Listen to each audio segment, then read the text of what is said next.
I want you to think about your pet's stomach, their pancreas, their intestinal tract, and it's heavy. I always tell people, think of it like a wet sponge or a wet dishcloth. This is what I mean when I talk about dampness in your pet. So we have what's called damp digestion. When your digestion is damp, in order to have proper hydration, this needs to wring all the way out, okay? That's the job of our intestinal tract. Now, this sounds really gross, but this is a fact that intestines is just really a waste treatment center. It is a water treatment center. It takes everything eaten and it turns it into waste, and then the waste goes out as stool or poop, okay? And then the rest at the water treatment plant, okay, that water goes into the body to hydrate it. That is digestion in the South. This is why I want to teach you this for your pets, because about 70 to 80% of the immune system is associated within that digestive tract. And so when the digestive system becomes inflamed, the immune system has to work so much harder. It's working through a murky water. It's not clear. And so this dampness and stagnation creates an internal environment where inflammation will continue to build. And during the summer, especially in the South, we will see it every single day. Spleen qi deficiency with damp is the founding imbalance of. Hello everyone, this is Dr. Natalie Lenoir-Blackman coming back to you from Wellbeing Medicine. And if you notice, I am in a fleece even though it is the end of June, and that's because I am in Colorado, my happy place. Every year, my daughter and I come out here at least once during the summer and usually once during the winter, actually so we can dry out. And I don't just mean my hair, I mean my body. And as someone who practices Chinese medicine, I know I have what we call spleen qi deficiency with dampness, and nowhere do I feel the effects of that more than when I'm back home in the humid South. Now, before anyone gets confused, when I say spleen, I'm not talking about the spleen that we learned about in anatomy class that controls our storage of our blood and our immune system. I'm talking about the earth element in Chinese medicine, the system that is responsible for digestion, transforming food into energy, moving fluids throughout the body, and supporting the immune system. Now, when the spleen becomes weak, moisture begins to accumulate, and that moisture becomes what we call dampness. And over time, dampness can become sticky. It stagnates, it traps inflammation, and eventually it creates what Chinese medicine calls damp heat. Now, I want to show you a picture because that is exactly how I think about it. I want you to picture, and I don't think you can really see these, but I have two bowls of water. One is crystal clear and one is a little bit muddy and stagnant. And that's what I feel is happening inside the body. Now, I would also like to try to see, I'm going to take these two cloths here and I'm going to put one of these cloths in this water, okay? I'm going to put the other cloth in this water, okay? And this bowl is going to represent the South, okay? Because we have a lot of humidity, and that humidity is coming to us from external forces. So we live in lower elevation. We've got humid, moist air up against our skin, and that actually prevents our skin from breathing the way that it should. I personally feel like I hold my breath all the time when I'm in the South. It's extremely weird. When I come out west and it's the cool, dry air, I'm like, oh, I can finally take a deep breath, right? But in the South, I feel like I have a really hard time of breathing. But I think that's my lungs. I think they feel very congested and heavy from moisture. So I want you to picture this one as the South. Okay, this is us living in the Southeast. anywhere where it's humid. I mean, it really could be anywhere. I mean, Texas is humid too. So, I mean, it doesn't have to just be the South. Mexico's humid. I mean, wherever you are and it's humid, this can be that environment. This is the dry temp. So I've put this cloth in here, but as you see, it's not even really wet. Even though there was water in this bowl, this is that cleaner water that we talked about, but also the cloth is like, it's absorbing it, but it's not really, you see, I'm going to show you on this other side because there's the dry air around it. This one, look,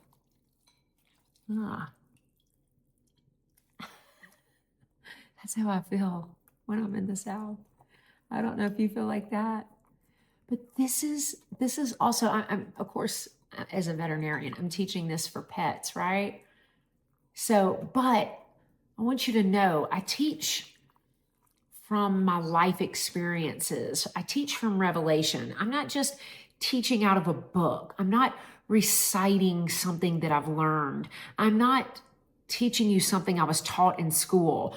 Although this is a true fact of traditional Chinese medicine, but I have lived it and I have learned it. And so I want you to just still see there's water even without me wringing it out. Okay, I'm gonna just put it all in there before I wring it out so you can see. And there's still so much water. And so in the South, this is what I mean when I talk about dampness in your pet. So we have what's called damp digestion. And when your digestion is damp, I want you to think about your pet's stomach, their pancreas, their intestinal tract, and it's heavy. I always tell people, think of it like a wet sponge or a wet dishcloth. So it's heavy, okay? In order for us to have proper hydration to our hair, to our skin, to our lungs, to our organs, this needs to wring all the way out, okay? That's the job of our intestinal tract. Now, this sounds really gross, but this is a fact that our intestines is just really a waste treatment center. It is a water treatment center. It takes everything that we've eaten and it turns it into waste. And then the waste goes out as stool or poop, okay? And then the rest at the water treatment plant, okay, that water goes into the body to hydrate it. Now this is still very wet, okay? I want you to see that. That is digestion in the South, especially in the summer, and then also in the midwinter, because we have a hot, damp summer, then we have a cold, damp winter, which is why I go out west summer and winter, because I've found to live a healthy life for me because of my body type. I'm very much an earth, fire, a little bit of wood, a little bit of water. I have a little bit of all of it. I don't like to just pick one, so I have a hard time making a decision. But I have a strong earth element, and that will cause me to retain a lot of damp and phlegm in my body.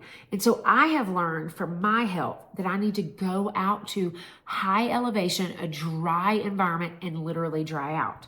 Okay? So when you live out west, look at that. No water left in the bowl, okay? So it's all here, and we're gonna get it all out, okay? Because it wasn't inundated with moisture from the outside, that the moisture was actually allowed to absorb all the way. And so now we're gonna get nice and dry, okay? And then this is gonna be our waste. It's going to pass through the colon, and then the water that was removed is going to go and hydrate our body. There's nothing causing it to stay like there's no excess moisture that's causing this to stay damp. Trying to get you to get this image. And the reason why I want you to get this image is because spleen qi deficiency with damp is the founding imbalance of allergies. It's also the founding imbalance of cancer. Also, it's actually in autoimmune diseases as well. It's very rare that people out west and in dry temperatures have autoimmune diseases because they're not damp. They're dry, so their body is actually getting hydrated. So when we come out here and I dry out, I'm not tired, I'm not bloated, I can sleep well, my hair is not frizzy and weird, I'm getting moisture to my brain, I'm not in brain fog. I mean, it is like night and day. Within 48 hours, I'm literally a different person. When I go back home and hit the humidity at sea level, I could crash out for 3 days. And so there's actually a syndrome for that, and it's called a reverse elevation syndrome. So like where your body comes into that sea level and it doesn't even know what to do with the stagnation and that heaviness. It's just like somebody pouring that muddy water back into me, right? That I have actually gotten rid of. This is why I want to teach you this for your pets, because about 80 to 80% of the immune system is associated within that digestive tract. And so when the digestive system becomes inflamed, the immune system has to work so much harder. It's working through a murky water. It's not clear. And so this dampness and stagnation creates an internal environment where inflammation will continue to build. And during the summer, especially in the South, we will see it every single day. We see it in our pets with hot spots. We see it with ear infections, with them licking and chewing their feet, yeast overgrowth, that Fritos smell, anal gland issues, explosive diarrhea, maybe constipation and diarrhea. That's very common. And also, we're about to go into the season where I call the vomiting season. And so seasonal allergies are, of course, what we already talked about is very common at this time, but these are not random problems. They're actually different expressions of the same underlying imbalance. One of the most fascinating discoveries that I've made that came from looking back at my own childhood. I do not just speak from a book. As I said before, I'm speaking to you from experience and from revelation. And a lot of you have heard me tell this story, but I say, when I was younger, every year in July, without fail, I would become violently sick. I played softball. Every year I was on the all-star team. And so right in the middle of July, I would spend 24 hours vomiting. And the reason I remember this is because my parents made me go to practice. And I had to sit in the bleachers and throw up in a garbage can while I watched my team practice because I was not allowed to miss. My mom would call this a 24-hour virus or a 24-hour stomach bug. But after several years of having the same problem in a row, I remember thinking, how does someone get the exact same virus at the exact same time every year? This does not make any sense. Well, 25 years later, after studying Chinese medicine, I finally understood it. I realized my mom was just making up an answer to her child who is a why child. I always had to know why. And so sometimes she would just make things up, right? And so knowing that I'm a fire earth constitution and summer is the fire season and then end of summer is the earth season, and living in the hot, humid South, eating the standard American diet back then in the 70s and 80s, lots of chemical exposures through mosquito sprays, all of those things that we used to use, vaccines, inflammatory foods, everything was adding fuel to this fire. And eventually my body simply had to purge. For me, purging was vomiting, but for someone else, it could be diarrhea. For a dog, it may be hot spots, ear infections, chronic itching, inflamed paws, or even bloody or mucousy stools. The body will always look for the easiest way to remove excess heat and dampness. That's why I call mid-July the crux of summer. It's often the tipping point. If we haven't supported the body before then, it may decide it's time to clean house. This is exactly why I encourage all of my patients to come in for acupuncture and seasonal support before we hit the hottest, most humid part of the year. If your dog is a fire element, the social butterfly who loves everyone, gets excited, talks constantly, or barks or greets every single neighbor, or is an earth element and they are the very sweet, loving people pleaser who simply just wants to be wherever you are, these are the pets that I watch, especially this time of year. We want to open lymphatic flow. We want to support digestion. We want to reduce inflammation, and we want to help the body move the moisture before it stagnates. These small steps can make an enormous difference. So I want to leave you with this last picture. I want you to think of the body like a soaking wet washcloth. This is the one in the South, see, it's so damp. It already it's pouring out water. It's heavy, okay? It's stagnant. It's inflamed. It's got allergies. It's irritable. It doesn't feel good. It's bloated. And then this one, look at that. So much better. Oh my gosh. So this is the happier, healthier body. And we don't just have to come out to the West for this to happen or to a dry temp. We can do it with foods, with supplements, and with acupuncture. And I do all of these things, but I have found for my own body that I respond so well to coming out here, not only for my body, but also for my brain and my mind and my heart and my soul. So I do come out for all of those reasons, but you don't have to travel out West with your pet. Just poured water. It's all over me.